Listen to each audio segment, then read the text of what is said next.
सबसे पहले जिस जगह पे आपको श्राद्ध की क्रिया करनी है उसको सफा कर लेते हैं और उसके बाद उस पर थोड़ा सा पानी, ऐसे लोटे में पानी जो लाते हैं हम लोग, उसको छिड़क देते हैं। हम जैसे करते हैं वो हम बता रहे हैं, सबकी अपनी अपनी करने का तरीका अलग है। अब हमने ये पानी वैसे सफा कर छिड़क दिया और इस दिन घर की महिलाओं द्वारा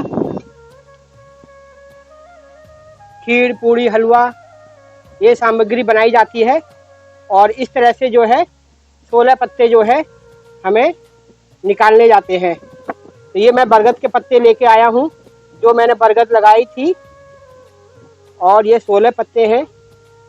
इस तरह से हम रखेंगे इसको।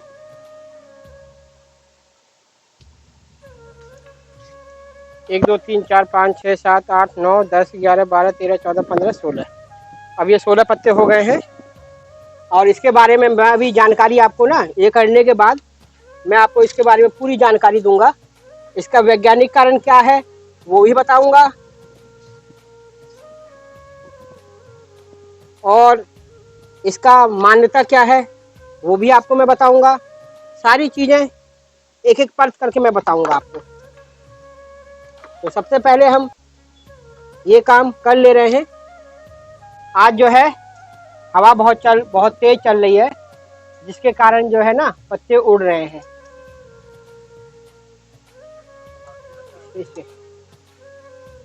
बस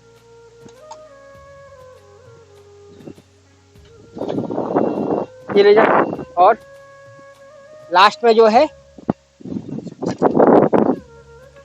पानी ऐसे छिड़क देते हैं और सूरज देवता को पानी चढ़ा देते हैं।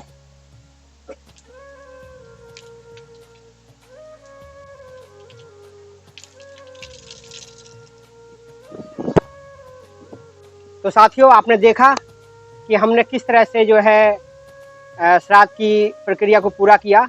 इसमें बहुत से लोग पंडित को बुलाते हैं, पंडित जी को बुलाते हैं और वो हवन करते हैं, वो सब करते हैं, वो सब भी किया जाता है। लेकिन हमारे यहाँ यही प्रथा है कि अब आपको इसके बारे में मैं थोड़ी सी जानकारी दे देता हूँ कि ये श्राद्ध पक्ष जो है हर साल 15 दिन के लिए आता है। इसे पितृ पक्ष भी कहते हैं और ये भादों की जब ख़त्म होने वाला होता है तो भादों की पूर्णमासी वाले दिन इसका जो है शुरुआत होती है और अश्विनी माह के अमावस्या तक चलती है। तो ये पूरे 15 दिन का चक्कर होता है और इसमें ऐसी मान्यताएं हैं कि हमारे जो पूर्वज, उनको तृप्त, मतलब कि उनको संतुष्ट करने के लिए ये कार्य किया जाता है।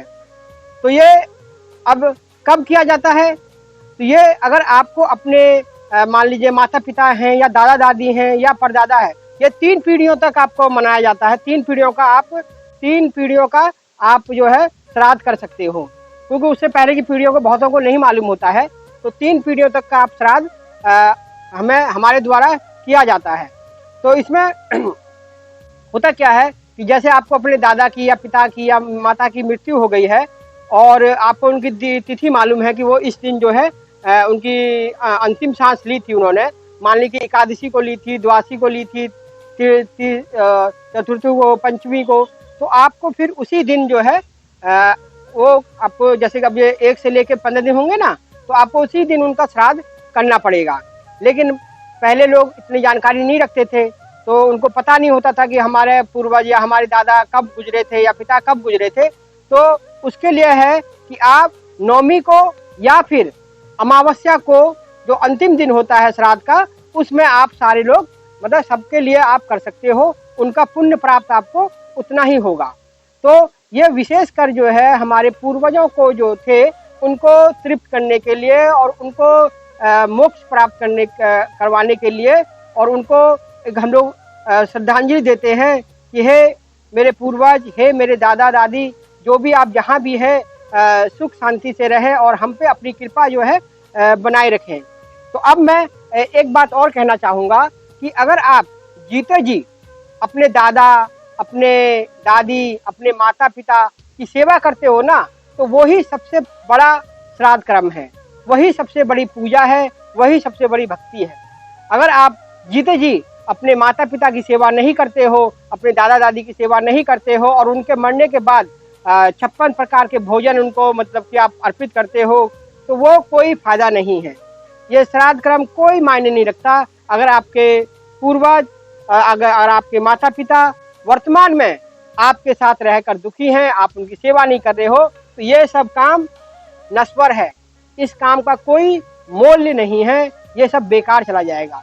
ये सब काम जब भी आपको फलीभूत होते हैं, इसी का आपको इसका जो पुण्य फल प्राप्त होगा जब आप जीते जी अपने माता पिता, अपने दादा दादी, अपने पूर्वजों की मतलब अपने जो आपके बुजुर्ग हैं उनकी सेवा करते हो। तो ये तो मैंने आपको बता दिया कि जो हमारी मान्यताएं चली आ रही हैं और उस तरह से हम लोग करते हैं।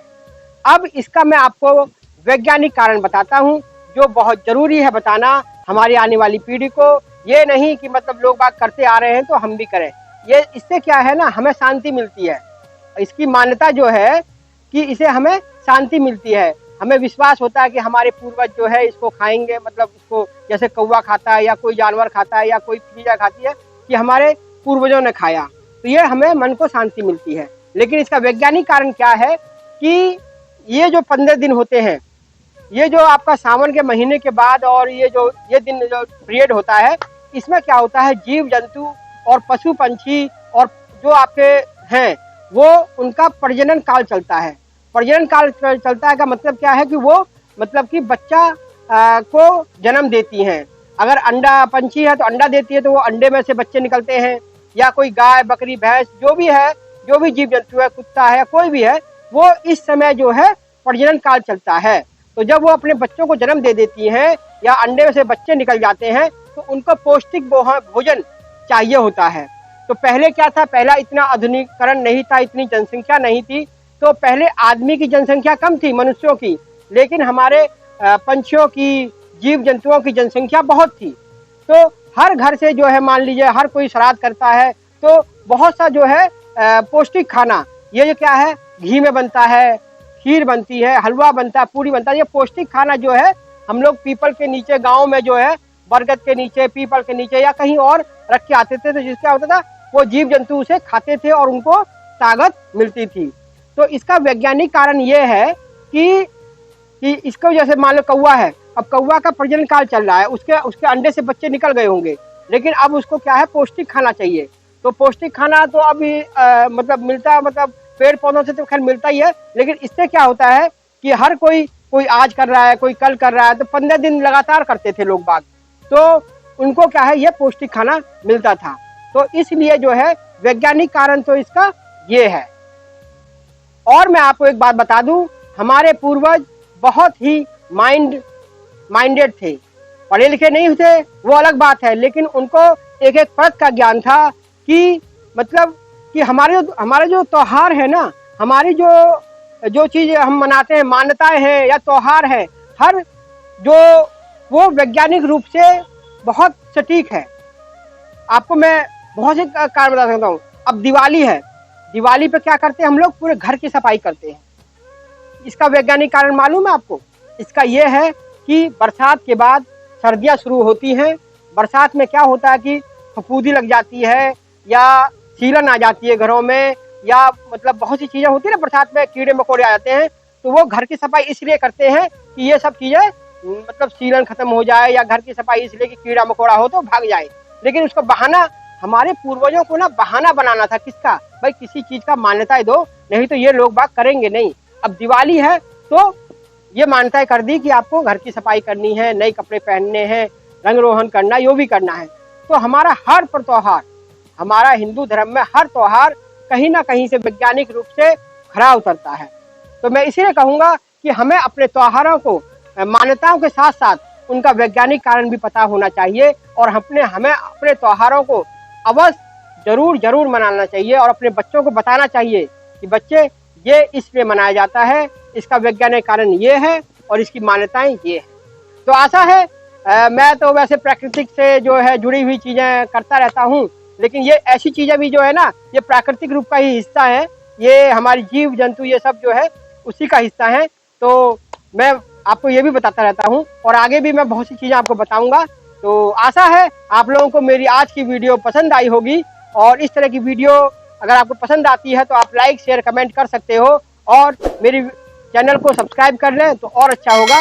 मिलते हैं एक नई वीडियो में, नई उमंग नई तरंग के साथ मिलते हैं नई वीडियो में। नमस्कार, जय भारत।